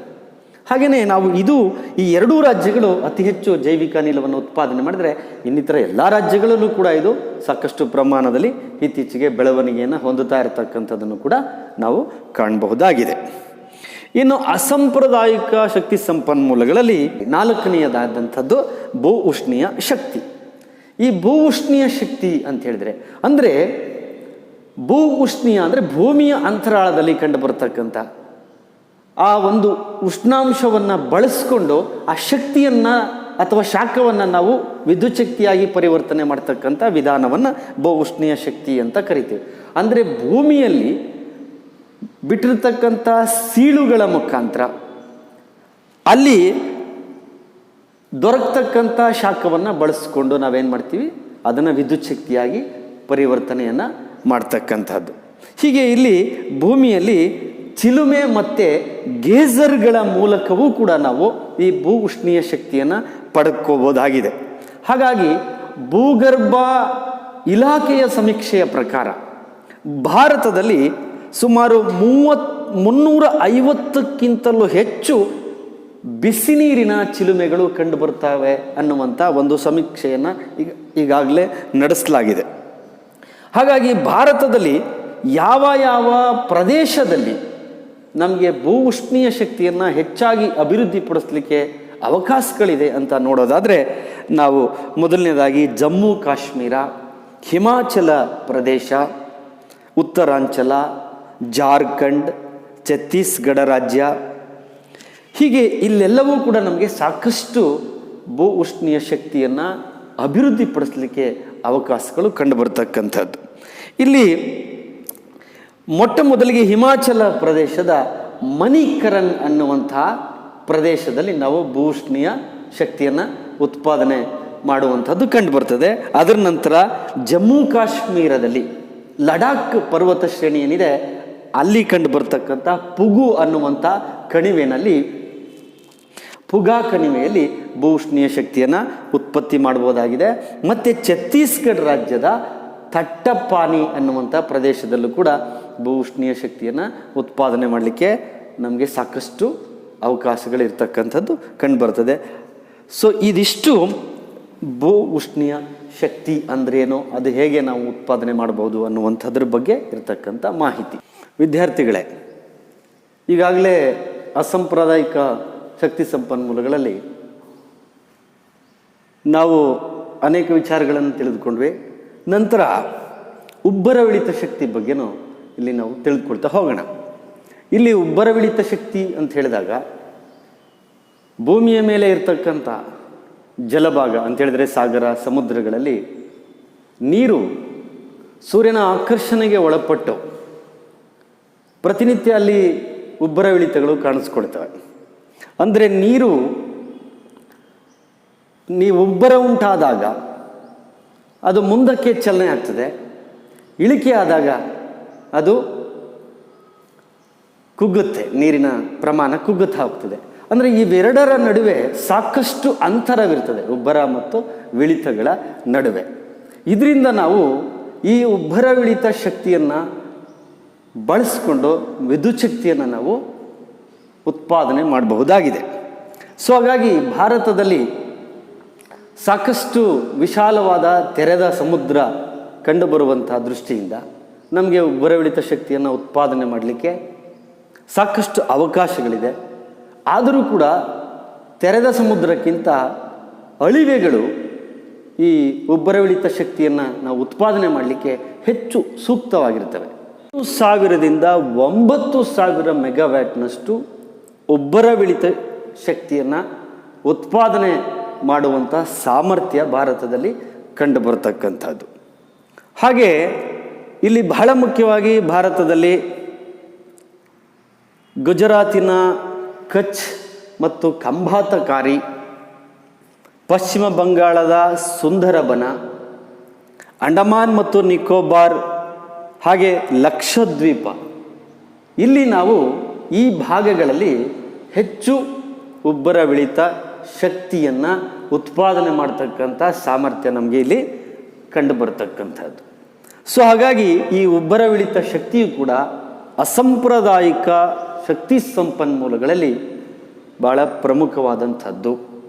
ಇದು ಕೂಡ ನಾವು ಕಡಿಮೆ ವೆಚ್ಚದಿಂದ ಮಾಲಿನ್ಯ ರಹಿತವಾಗಿ ಹೆಚ್ಚು ಪರಿಸರ ಸ್ನೇಹಿಯನ್ನು ಒಳಗೊಂಡಿರ್ತಕ್ಕಂಥದ್ದು. ಇದೆಲ್ಲದರಿಂದ ಇಂದು ನಾವೇನು ಮಾಡಿದ್ದೀವಿ, ಉಬ್ಬರ ವಿಳಿತ ಶಕ್ತಿಯನ್ನು ಉತ್ಪಾದನೆ ಮಾಡುವಂತಹ ದೃಷ್ಟಿಯಿಂದನೂ ಕೂಡ ಅದಕ್ಕೆ ಹೆಚ್ಚು ಹೆಚ್ಚು ಗಮನವನ್ನು ಹರಿಸ್ತಾ ಬಂದಿದ್ದೀವಿ. ಸೊ ಹಾಗಾಗಿ ಇವಿಷ್ಟು ನಿಮಗೆ ಸೌರಶಕ್ತಿ, ಪವನಶಕ್ತಿ, ಜೈವಿಕ ಅನಿಲ, ಭೂಷ್ಣೀಯ ಶಕ್ತಿ, ಉಬ್ಬರವಿಳಿತ ಶಕ್ತಿ ಇವೆಲ್ಲವೂ ಬಹಳ ಪ್ರಮುಖವಾಗಿರ್ತಕ್ಕಂತಹ ಅಸಾಂಪ್ರದಾಯಿಕ ಶಕ್ತಿ ಸಂಪನ್ಮೂಲಗಳು. ನಾವು ಸಾಂಪ್ರದಾಯಿಕ ಶಕ್ತಿ ಸಂಪನ್ಮೂಲಗಳ ಮಿತವಾಗಿರ್ತಕ್ಕಂಥ ಒಂದು ದೃಷ್ಟಿಯಿಂದ ಅವುಗಳನ್ನು ಉಳಿಸುವಂಥ ನಿಟ್ಟಿನಲ್ಲಿ ಮುಂದಿನ ಪೀಳಿಗೆಗೆ ಸುಸ್ಥಿರತೆಯನ್ನು ಕಾಪಾಡುವಂತಹ ದೃಷ್ಟಿಯಿಂದ ನಾವು ಅವುಗಳು ಸಂಪೂರ್ಣ ಬರಿದಾಗುವಂಥ ಒಂದು ಆಲೋಚನೆಯಿಂದ ನಾವೇನು ಮಾಡಿದ್ದೀವಿ, ಅವಕ್ಕೆ ಪರ್ಯಾಯವಾಗಿ ಈ ಅಸಾಂಪ್ರದಾಯಿಕ ಶಕ್ತಿ ಸಂಪನ್ಮೂಲಗಳನ್ನು ಬಳಸ್ಕೊಳ್ತಾ ಇದ್ದೀವಿ. ಯಾಕೆ ಅಂತ ಹೇಳಿದ್ರೆ ಅವು ಸಂಪೂರ್ಣ ಭೂಮಿಯಲ್ಲಿ ಬರದಾದರೆ ಅವು ಲಕ್ಷಾಂತರ ವರ್ಷಗಳನ್ನು ಮತ್ತೆ ಪುನರ್ಭರ್ತಿಯಾಗಲಿಕ್ಕೆ ಸಮಯವನ್ನು ತೆಗೆದುಕೊಳ್ತವೆ. ಆ ದೃಷ್ಟಿಯಿಂದ ನಾವೇನು ಮಾಡಿದ್ದೀವಿ, ಅವುಗಳಿಗೆ ಪರ್ಯಾಯವಾಗಿ ಈ ಅಸಾಂಪ್ರದಾಯಿಕ ಶಕ್ತಿ ಸಂಪನ್ಮೂಲಗಳನ್ನು ಬಳಕೆ ಮಾಡ್ಕೊಳ್ತಾ ಇದ್ದೀವಿ. ಇವು ಮುಗಿದೇ ಇರತಕ್ಕಂತಹ ಮತ್ತು ನವೀಕರಿಸಬಲ್ಲಂತಹ ಒಂದು ಸಂಪನ್ಮೂಲಗಳಾಗಿರೋದ್ರಿಂದ ನಾವು ಇವುಗಳನ್ನು ಹೆಚ್ಚು ಹೆಚ್ಚಾಗಿ ಬಳಕೆ ಮಾಡ್ಕೋಬಹುದಾಗಿದೆ ಅನ್ನುವಂಥದ್ದನ್ನು ನಾನಿಲ್ಲಿ ನಿಮಗೆ ತಿಳಿಸ್ತಾ ಇದ್ದೀನಿ. ನೆಕ್ಸ್ಟ್ ನಮಗೆ ಈ ಅಸಾಂಪ್ರದಾಯಿಕ ಶಕ್ತಿ ಸಂಪನ್ಮೂಲ, ಒಟ್ಟಾರೆ ಶಕ್ತಿ ಸಂಪನ್ಮೂಲಗಳನ್ನು ಹೇಗೆ ನಾವು ಸಂರಕ್ಷಣೆ ಮಾಡಬೇಕು ಮತ್ತು ಅವುಗಳನ್ನು ಹೇಗೆ ನಿರ್ವಹಣೆಯನ್ನು ಮಾಡಬೇಕು ಅನ್ನುವುದಾದರೆ, ಇಲ್ಲಿ ಮೊದಲಿಗೆ ಸಂರಕ್ಷಣೆ ಅಂದ್ರೇನು? ಸಂರಕ್ಷಣೆ ಅನ್ನುವಂಥ ಶಬ್ದ ಇದೆಯಲ್ಲ, ಅದು ಸಂಪನ್ಮೂಲಗಳನ್ನು ಅಂದರೆ ಶಕ್ತಿ ಸಂಪನ್ಮೂಲಗಳನ್ನು ಮುಂದಿನ ಪೀಳಿಗೆಗೆ ಉಳಿಸುವಂಥದ್ದನ್ನೇ ನಾವು ಸಂರಕ್ಷಣೆ ಅನ್ನೋದಾಗಿ ಕರಿತೇವೆ. ಅಂದರೆ ನಾವಷ್ಟೇ ಅವುಗಳನ್ನು ಬಳಕೆ ಮಾಡಿ ಬರಿದು ಮಾಡ್ತಕ್ಕಂಥದ್ದಲ್ಲ, ಮುಂದಿನ ಪೀಳಿಗೆಗೂ ಕೂಡ ನಾವು ಅದನ್ನು ಉಳಿಸುವಂಥದ್ದಿದೆಯಲ್ಲ, ಅದನ್ನೇ ನಾವು ಸಂರಕ್ಷಣೆ ಅಂತ ಕರಿತೀವಿ. ನಾವು ವಿವೇಚನ ರಹಿತವಾಗಿ ನಾವೆಲ್ಲವನ್ನೂ ಬರಿದು ಮಾಡ್ತಕ್ಕಂಥದ್ದಲ್ಲ, ಅವುಗಳಿಗೆ ನಾವೇನು ಮಾಡಬೇಕು, ಮುಂದಿನ ಪೀಳಿಗೆಗೆ ಅವುಗಳನ್ನು ಉಳಿಸುವಂಥದ್ದಿದೆಯಲ್ಲ, ಅದನ್ನೇ ನಾವಿಲ್ಲಿ ಸಂರಕ್ಷಣೆ ಅಂತ ಕರಿತೀವಿ. ಇನ್ನು ನಿರ್ವಹಣೆ ಅಂದ್ರೇನು ಅಂದರೆ ಅವುಗಳನ್ನು ನಾವು ಹೇಗೆ ನಿರ್ವಹಣೆ ಮಾಡಬೇಕು, ಹೇಗೆ ನಾವು ಅವುಗಳನ್ನು ನಿರ್ವಹಣೆ ಮಾಡಬೇಕು, ಅವುಗಳ ಮೇಲಿರ್ತಕ್ಕಂಥ ಅವಲಂಬನೆಯನ್ನು ಹೇಗೆ ನಾವು ಮಿತಗೊಳಿಸಬೇಕು, ಎಷ್ಟು ಪ್ರಮಾಣದಲ್ಲಿ ಅವುಗಳನ್ನು ಬಳಸಬೇಕು, ಯಾವ ರೀತಿ ಬಳಸಬೇಕು, ಇವೆಲ್ಲವನ್ನು ಕೂಡ ನಾವು ಅದನ್ನು ಹೇಗೆ ನಿರ್ವಹಣೆ ಮಾಡಬೇಕು ಅನ್ನುವಂಥದ್ದೇ ನಿರ್ವಹಣೆ ಅನ್ನೋದಾಗಿ ನಾವು ಇಲ್ಲಿ ಕರಿತಾ ಇದ್ದೀವಿ. ಇನ್ನು ನೆಕ್ಸ್ಟ್ ಸಂರಕ್ಷಣೆಯ ಅವಶ್ಯಕತೆ. ಯಾಕೆಂದರೆ ನಾನು ಮೊದಲೇ ಹೇಳಿದೆ ನಿಮಗೆ ಪ್ರಾರಂಭದಲ್ಲಿಯೇ, ಸಂಪನ್ಮೂಲ ಅಂತ ಕರಿಬೇಕಾದ್ರೆ ನಾವು ಯಾವುದನ್ನಾದರೂ ಅದು ಹೆಚ್ಚು ಉಪಯೋಗವನ್ನು ಒಳಗೊಂಡಿರ್ತಕ್ಕಂಥದ್ದು. ಆ ದೃಷ್ಟಿಯಿಂದ ನಾವು ಅದನ್ನು ಸಂಪನ್ಮೂಲ ಅಂತ ಕರಿತೀವಿ, ರಿಸೋರ್ಸ್ ಅಂತ. ಸೊ ಇಲ್ಲಿ ಇವೆಲ್ಲವೂ ಕೂಡ ಬಹಳ ಪ್ರಮುಖವಾಗಿರ್ತಕ್ಕಂಥವು ಶಕ್ತಿ ಸಂಪನ್ಮೂಲಗಳು. ಅವುಗಳ ಅವಶ್ಯಕತೆ ನಮಗೆ ತುಂಬಾ ಇದೆ. ಆದ್ದರಿಂದ ನಾವು ಅವುಗಳನ್ನು ಸಂರಕ್ಷಣೆ ಮಾಡಿಕೊಂಡು ಹೋಗ್ತಕ್ಕಂಥದ್ದು ಬಹಳ ಮುಖ್ಯವಾದಂಥ ಅಂಶ. ಹಾಗಾಗಿ ಅವುಗಳನ್ನು ಸಂರಕ್ಷಣೆ ಯಾಕೆ ಮಾಡಬೇಕು, ಅದರ ಅವಶ್ಯಕತೆ ನಮಗಿದೆಯಾ ಅಂತ ಹೇಳಿದ್ರೆ ಅದು ಖಂಡಿತ ಸಂರಕ್ಷಣೆ ಮಾಡ್ತಕ್ಕಂಥದ್ದು ನಮ್ಮೆಲ್ಲರ ಜವಾಬ್ದಾರಿ ಮತ್ತು ಹೊಣೆ. ನೋಡಿ, ಇಲ್ಲಿ ನಾವೇನು ಶಕ್ತಿ ಸಂಪನ್ಮೂಲಗಳನ್ನು ಇವತ್ತು ಬಳಕೆ ಮಾಡ್ಕೊಳ್ತಾ ಇದ್ದೀವಿ, ಅದರಲ್ಲಿ 95% ಭಾಗ ಪಳೆಯುಳಿಕೆಗಳಿಂದ ಆಗಿರ್ತಕ್ಕಂಥವು ಅವೆಲ್ಲ. ಅಂಥೇಳಿದರೆ ಅದು ಒಂದು ಸಲ ನಾವು ಬರೆದಾದರೆ ಅವುಗಳು ಮತ್ತೆ ಸಾವಿರಾರು ಲಕ್ಷಾಂತರ ವರ್ಷಗಳನ್ನು ಸಮಯವನ್ನು ತೆಗೆದುಕೊಳ್ತವೆ ಮತ್ತೆ ಪುನರ್ಭರ್ತಿ ಆಗಬೇಕಾದ್ರೆ. ಹಾಗಾಗಿ ಮುಂದಿನ ಪೀಳಿಗೆಗೆ ಅವು ದೊರಕದೆ ಹೋಗ್ಬೋದು. ಅದರಿಂದ ಪರಿಸರ ಮಾಲಿನ್ಯ ಆಗ್ಬೋದು, ಹಾನಿ ಆಗ್ಬೋದು, ಅಥವಾ ಜೀವಿಗಳ ಮೇಲೆ ಅದು ಪರಿಣಾಮವನ್ನು ಬೀರ್ಬೋದು. ಈ ಎಲ್ಲ ಕಾರಣಗಳಿಂದ ನಾವು ಇಂತಹ ಶಕ್ತಿ ಸಂಪನ್ಮೂಲಗಳನ್ನು ಸಂರಕ್ಷಣೆ ಮಾಡಬೇಕು, ಅದರ ಅವಶ್ಯಕತೆ ಖಂಡಿತವಾಗೂ ಇದೆ ಅನ್ನುವಂಥದ್ದು. ಹಾಗಾಗಿ ನಾವು ಹೇಗೆ ಅವುಗಳನ್ನು ಸಂರಕ್ಷಣೆ ಮಾಡಬೇಕು ಅನ್ನೋದನ್ನೇ ನಾವಿಲ್ಲಿ ನೋಡ್ತಾ ಹೋಗ್ಬೋದು. ಸಂರಕ್ಷಣಾ ಕ್ರಮಗಳು, ಯಾವ್ಯಾವ ವಿಧಾನಗಳ ಮುಖಾಂತರ ಹೇಗೆ ನಾವು ಅವುಗಳನ್ನು ಸಂರಕ್ಷಣೆ ಮಾಡಬಹುದು ಅನ್ನುವಂಥದ್ದು. ನೋಡಿ, ಇಲ್ಲಿ ನಾನು ಅದನ್ನು ಇಲ್ಲಿ ತಿಳಿಸ್ತಾ ಹೋಗ್ತೇನೆ. ಸಂರಕ್ಷಣಾ ಕ್ರಮಗಳು ಯಾವುದು? ಮೊದಲನೆಯದಾಗಿ ಹೊಸ ಖನಿಜಗಳ ಉತ್ಪಾದನೆ. ನಾವು ಹೊಸ ಹೊಸ ಖನಿಜಗಳನ್ನು ಉತ್ಪಾದನೆ ಮಾಡಬೇಕು. ಸೊ ಹಾಗಾಗಿ ಏನು ಹೊಸ ಖನಿಜಗಳನ್ನು ಅಥವಾ ಹೇಗೆ ಉತ್ಪಾದನೆ ಮಾಡೋದು ಅಂದರೆ, ಕೆಲವು ಪ್ರದೇಶಗಳಿಗೆ ನಾವು ಹೋಗಲಿಕ್ಕೆ ಸಾಧ್ಯ ಆಗದೆ ಇರತಕ್ಕಂಥದ್ದು. ಈಗ ಪರ್ವತ, ಎತ್ತರವಾದಂಥ ಪರ್ವತಗಳು ಅಥವಾ ಇನ್ಯಾವುದೋ ಮರುಭೂಮಿಗಳು ಅಥವಾ ಸಮುದ್ರ ತೀರಗಳು, ಇಂತಹ ಭಾಗದಲ್ಲಿ ನಾವು ಖನಿಜ ಶಕ್ತಿ ಸಂಪನ್ಮೂಲಗಳು ಇದೆಯೇ ಅನ್ನುವಂಥದ್ದನ್ನು ಪತ್ತೆ ಹಚ್ಚಿ ನಾವೇನು ಮಾಡಬೇಕು, ಖನಿಜಗಳನ್ನು ಉತ್ಪಾದನೆಯನ್ನು ಮಾಡಬೇಕಾಗ್ತದೆ. ಇದೊಂದು ವಿಧಾನ. ಎರಡನೆಯದಾಗಿ ಗಣಿಗಾರಿಕಾ ಸಂದರ್ಭದಲ್ಲಿ ಸಂರಕ್ಷಣೆಯನ್ನು ಮಾಡಬೇಕು.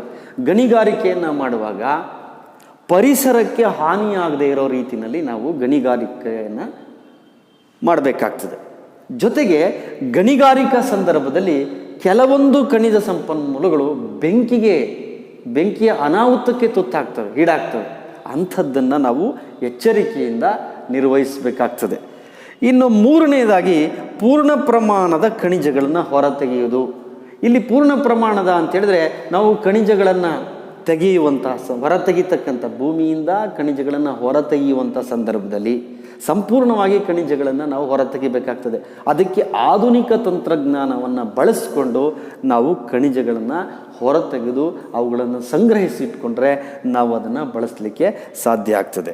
ಇನ್ನು ನಾಲ್ಕನೆಯದಾಗಿ ಖನಿಜಗಳನ್ನು ಬಹು ಉದ್ದೇಶಗಳಿಗಾಗಿ ನಾವು ಬಳಕೆ ಮಾಡಿಕೊಳ್ಬೇಕು. ಖನಿಜಗಳನ್ನು ನಾವು ತಯಾರು ಮಾಡುವಂಥ ಅಥವಾ ಉತ್ಪಾದನೆ ಮಾಡುವಂಥ ಸಂದರ್ಭದಲ್ಲಿ ಅದರ ಉಪವಸ್ತುಗಳನ್ನು ಕೂಡ ನಾವು ಹಲವಾರು ಉದ್ದೇಶಗಳಿಗೆ, ಒಂದೇ ಉದ್ದೇಶಕ್ಕಲ್ಲ ಹಲವಾರು ಉದ್ದೇಶಗಳಿಗೆ ನಾವು ಬಳಕೆಯನ್ನು ಮಾಡಿಕೊಂಡ್ರೆ ಅವುಗಳ ಮೇಲಿನ ಹೆಚ್ಚು ಅವಲಂಬನೆಯನ್ನು ಕಡಿಮೆ ಮಾಡಲಿಕ್ಕೆ ಇದು ಸಾಧ್ಯ ಆಗ್ತದೆ. ಇನ್ನು ಐದನೆಯದಾಗಿ ಸುಭದ್ರವಾದ ಉಗ್ರಾಣ. ಖನಿಜ ಸಂಪನ್ಮೂಲಗಳನ್ನು ಉತ್ಪಾದನೆ ಮಾಡಿದ ಮೇಲೆ ನಾವು ಅವುಗಳನ್ನು ಸುಭದ್ರವಾಗಿ ಒಂದು ಉಗ್ರಾಣದಲ್ಲಿ ನಾವು ಅದನ್ನು ಸಂಗ್ರಹಿಸಿಡಬೇಕಾಗ್ತದೆ.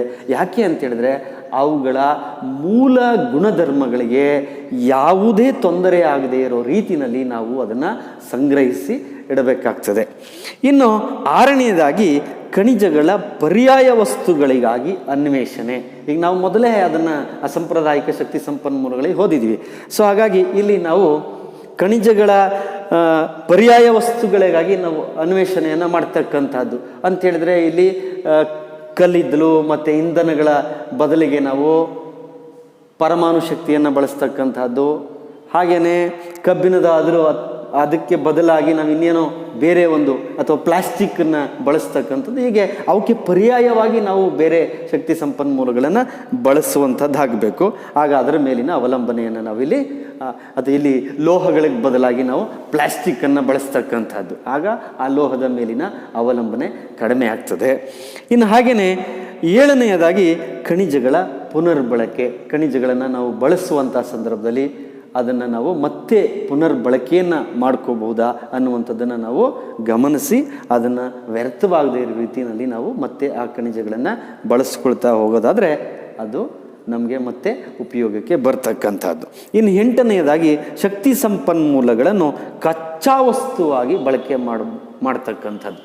ಹೀಗೆ ನಾವು ಇಲ್ಲಿ ಶಕ್ತಿ ಸಂಪನ್ಮೂಲಗಳನ್ನು ಅಂದರೆ ಆ ಶಕ್ತಿ ಸಂಪನ್ಮೂಲಗಳನ್ನು ಉತ್ಪಾದನೆ ಮಾಡುವಂಥ ಸಂದರ್ಭದಲ್ಲಿ ಅದರ ಉಪವಸ್ತುಗಳನ್ನು ಕೂಡ ಅನೇಕ ರಾಸಾಯನಿಕ ವಸ್ತುಗಳು ಕೂಡ ಅದರಿಂದ ದೊರಕ್ತವೆ.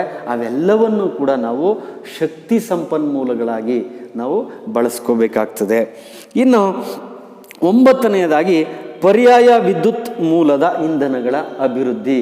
ಈಗ ನಾವೇನು ವಿದ್ಯುತ್ಗೋಸ್ಕರ ಈ ಕಲ್ಲಿದ್ದಲನ್ನ ಉರಿಸ್ತಕ್ಕಂಥದ್ದು ಇವೆಲ್ಲ ಮುಗಿದು ಹೋಗ್ತಕ್ಕಂಥದ್ದು. ನಾನು ಮೊದಲೇ ಹೇಳಿದಾಗೆ ಈ ಕಲ್ಲಿದ್ದಲು, ಪೆಟ್ರೋಲಿಯಂ ಇವೆಲ್ಲವೂ ಕೂಡ ನಾವು ಇದೇ ರೀತಿಯಲ್ಲಿ ಅವುಗಳನ್ನು ಅಪರಿಮಿತವಾಗಿ ಬಳಕೆ ಮಾಡ್ಕೊಳ್ತಾ ಹೋದರೆ ಅವು ಮುಂದಿನ 30-40 ವರ್ಷದಲ್ಲಿ ಅವು ಬರಿದಾಗ್ತವೆ ಭೂಮಿಯಲ್ಲಿ ಅನ್ನುವಂಥದ್ದನ್ನು ಹೇಳಿದೆ.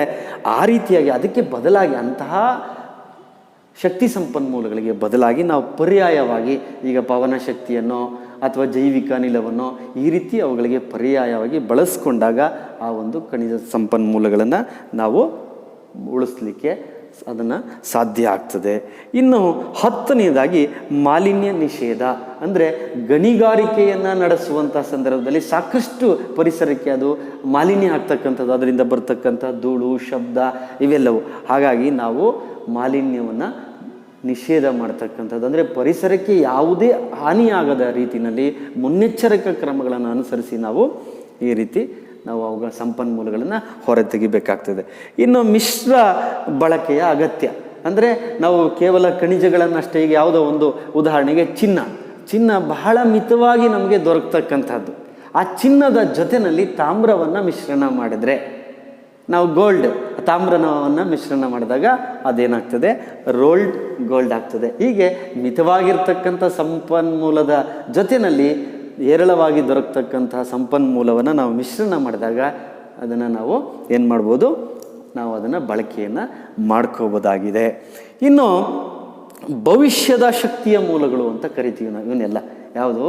ಮುಗಿಯದ ಮತ್ತು ನವೀಕರಿಸಬಹುದಾದಂಥ ಶಕ್ತಿ ಸಂಪನ್ಮೂಲಗಳನ್ನು ನಾವು ಭವಿಷ್ಯದ ಶಕ್ತಿ ಮೂಲ ಅಂದರೆ ನಾವು ಮುಂದಿನೂ ಕೂಡ ಅದನ್ನು ಬಳಸ್ಕೋಬೋದು. ಯಾಕೆಂದರೆ ಮುಗಿಯೋದಿಲ್ಲ ಮತ್ತು ಅವುಗಳನ್ನು ನಾವು ನವೀಕರಿಸ್ಬೋದು.